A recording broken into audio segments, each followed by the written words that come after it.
Hi guys, so I thought that I would start, excuse me, I'm full of a cold, with one of the most common questions and common struggles when it comes to makeup that I get from women, and that is, how can I get my makeup to sit pretty on my face? How can I get my makeup to look as though it's flawless? How can I get the best finish to my makeup so that it doesn't look like it's seeping into my pores, so that it doesn't look like it's sliding off my face, so that it doesn't look like my skin is flaky, okay? And this is probably the most common question that I get asked alongside how can I do my brows. So first things first, I have a few tips when it comes to your makeup finish, and some of these might actually surprise you because sometimes it isn't about your makeup. It really isn't, and I know that that might sound really crazy and that you might struggle to get your head around the fact that it's not your makeup that's not sitting right on your skin, or the makeup that you are using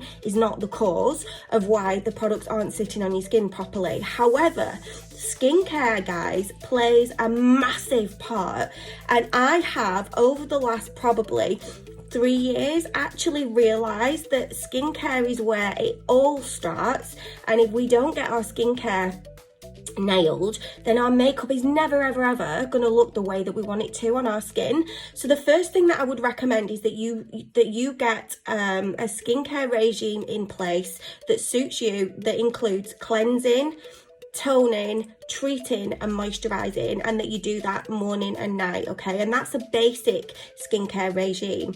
The next thing that I would recommend, and this is a huge thing actually, so if you are finding that your makeup is flaky, or that it just doesn't sit right on your skin, you probably want to exfoliate your skin, okay? Now you can do that with a face mask, okay, but you want to make sure that you are buffing away all of the dead skin so that your skin is looking as best it can, that it's in the best condition that it can be. Because if your canvas isn't smooth and right, then what you are putting on is never going to look right, okay? So you want to make sure that you're exfoliating, and you want to make sure that you are moisturizing even if you've got oily skin. And I know that that can sound a little bit like going against the grain. If you've got oily skin, you think, oh well, I don't want to add any extra oil into my skin. That's where probably you're missing a trick, because if you've got oily skin and you aren't moisturizing, then the reason, or one of the reasons, could be that your skin then is having to produce more oil to moisturize your skin itself, hence the oiliness.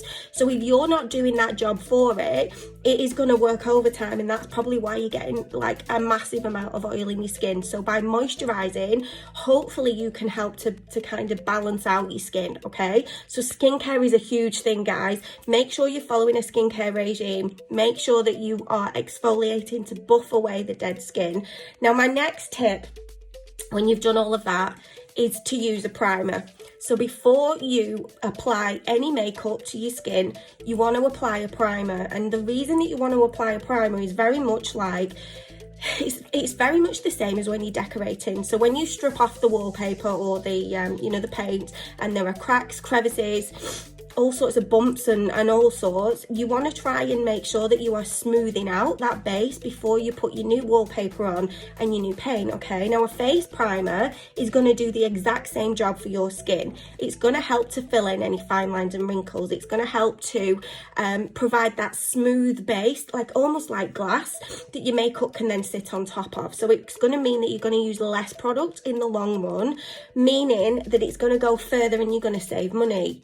A primer also helps to reduce oil in your skin, and it also is going to help to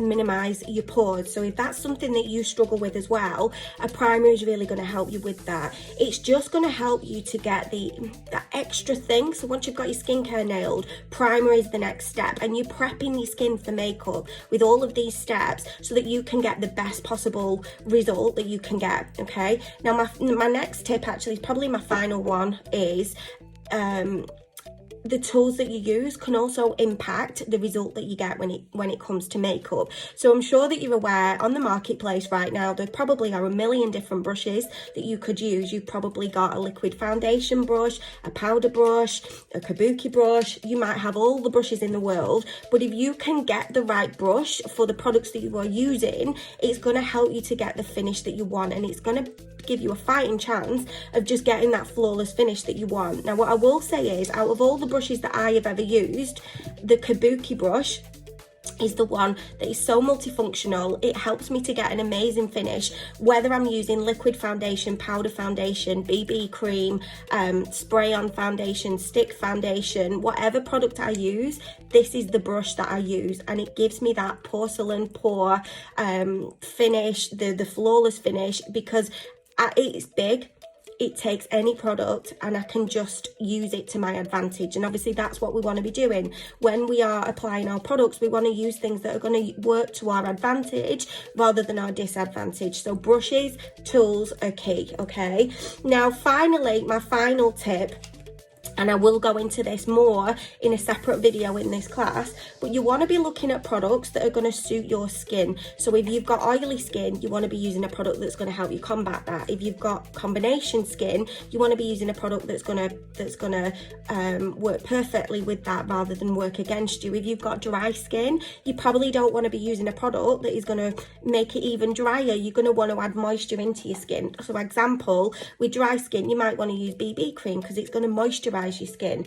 If you've got oily skin, you might want to think about using a powder as part of your makeup regime. There are all sorts of products out there, guys. We've got spray foundations, there are stick foundations, BB cream, powder, liquid foundation, and I think sometimes it can be a complete minefield and you think, oh my god, this is popular at the minute, I think this is what I should be using, when actually if we just took a step back and assessed your skin type and looked at what is going to best suit you and your skincare needs, that's really where you are also going to get the best finish to your makeup, because A, it's going to suit your skin, B, you're going to be working with it rather than against it, and with all of the other elements you are going to get the best finish to your makeup. So I hope you found this valuable, guys. If you've got any questions whatsoever, or if you want any help trying to identify what is going to work for you, please feel free to reach out, send me an inbox, but I will be back soon. Lots of love.